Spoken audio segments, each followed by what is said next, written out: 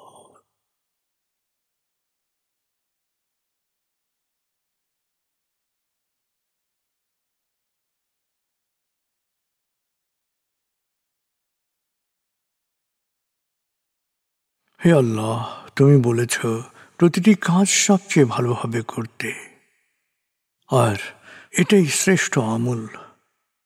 হে আল্লাহ, তুমি সব সময় প্রতিটি কাজ সবচেয়ে ভালোভাবে করার তৌফিক দাও। মনে মনে কয়েকবার বলুন, প্রতিটি কাজ আমি সবচেয়ে ভালোভাবে করব, প্রতিটি কাজ আমি সবচেয়ে ভালোভাবে করব, প্রতিটি কাজ আমি সবচেয়ে ভালোভাবে করব, প্রতিটি কাজ আমি সবচেয়ে ভালোভাবে করব, প্রতিটি কাজ আমি সবচেয়ে ভালোভাবে করব, প্রতিটি কাজ আমি সবচেয়ে ভালোভাবে করব।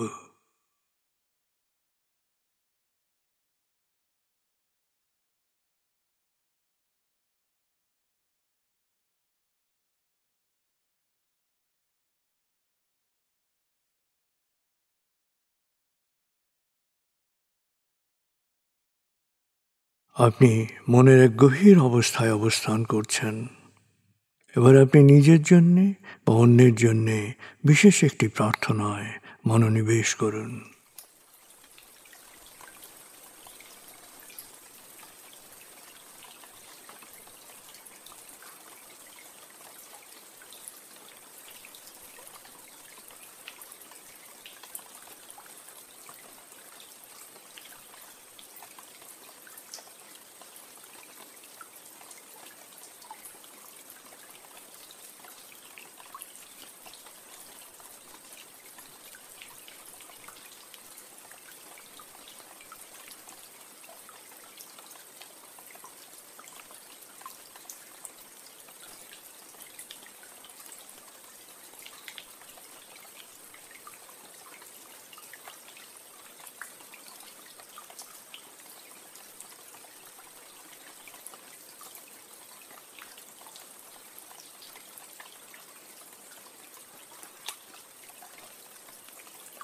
পরম করুণাময় আমাদের সবার জন্য কল্যাণকর সকল প্রার্থনা কবুল করুন।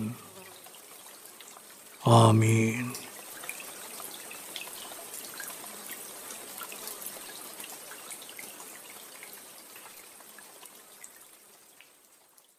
প্রিয় শরীদ, এক চমৎকার আবেগময় সময় কাটিয়েছেন আপনি।